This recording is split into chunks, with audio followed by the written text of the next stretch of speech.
Hi hello friends, welcome back to my channel Rani cooking Telugu. ఎలా ఉన్నారండి? అందరు బాగున్నారా? నేనైతే చాలా బాగున్నా. మీరు కూడా బాగుండాలని మనస్ఫూర్తి కోరుకుంటాను. ఈరోజు వీడియో వచ్చేసి ఇది అరవై వాళ్ళ స్పెషల్ అనమాట. ఇది వచ్చేసి మేకని ఉప్పు కారం అన్నీ వేసి అలా నీళ్ళు వేసి ఉడికించుకోవాలన్నమాట. మేక ములిగేదాకా నీళ్ళు పోసుకొని దాంట్లో ఉప్పు కారం అన్నీ వేసుకొని ఉడికించుకోవాలి. ఇదేమో పైన అన్నం పైన వేసుకోవడానికి రకాలన్నమాట.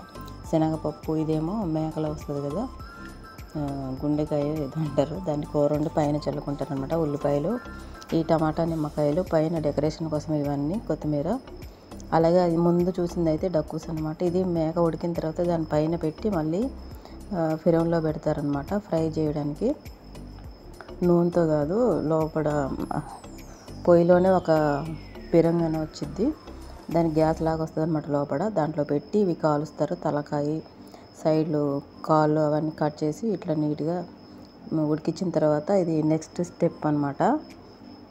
ఇలా చేస్తారు దీని మీద మసాలాలు అన్నీ పెట్టి కలర్ కొంచెం యాడ్ చేసి మొత్తం కలిపేసి ఇలా మొత్తం డెకరేషన్ చేసి దీన్ని తీసుకెళ్ళి కాల్చాలన్నమాట. నిప్పుల మీద ఎలా కాల్చుకుంటామో అలాగా పొయ్యిలో ఉంటుంది ఒకటి, దాంట్లో కాల్చేస్తారు.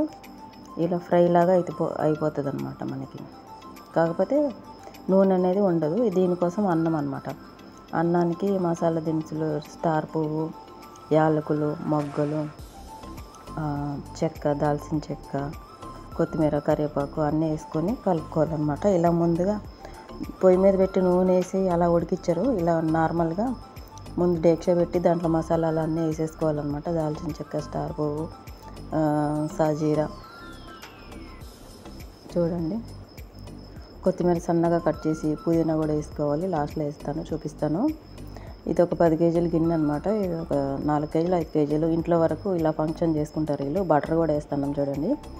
బటర్ ఎక్కువ వాడతారు వీళ్ళు, నెయ్యికి బదులుగా బటర్ వాడతారు. ఇది అల్లం వెల్లుల్లి పేస్ట్. అల్లం వెల్లుల్లి పేస్ట్ ఏంటి పచ్చగా ఉందనుకుంటున్నారా? దీంట్లో కొత్తిమీర ఉంటుంది అనమాట.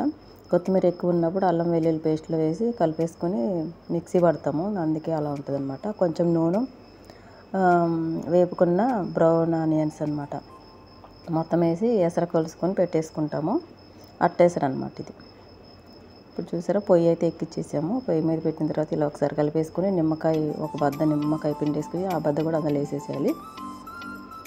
అదే అన్నము పుల్లలుగా వస్తుంది అనమాట. ఇది కరివేపాకు, పుదీనా బాగా కడిగేసి వేసేసుకోవాలి. ఉప్పు కూడా వేసేస్తాను చూడండి. ఎసరు మసిలిపోయింది, సగం బియ్యం కూడా వేసేసాము. ఇప్పుడు ఉప్పు గుర్తొచ్చిందనమాట.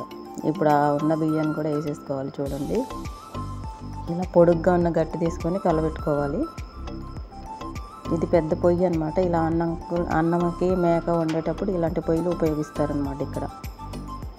మనకు కూడా అంతేలేండి. ఇంకా అన్నం అయితే రెడీ అయిపోయింది. ఇది నేను ఎలా వండారు ఏంటి అని కాదు, మామూలుగా ఎలా చేస్తారు ఏంటని చూపించా. మేక అయితే రెడీ అయిపోయి ఇలా అయిపోయింది అనమాట. ఇంకా అన్నం పైన పెట్టేసి ముందైతే ఏదైతే రెడీ చేసి పెట్టుకుని అలా చేసేస్తాం. ఇలా ఒక డైనింగ్ టేబుల్ మీద అందరు కలిసి తింటారనమాట. ఫంక్షన్ జరిగితే ఇలా ఉంటుంది. ఇంత సింపుల్ ఫంక్షన్ కానీ ఎక్కువ వండించుకుంటారనమాట.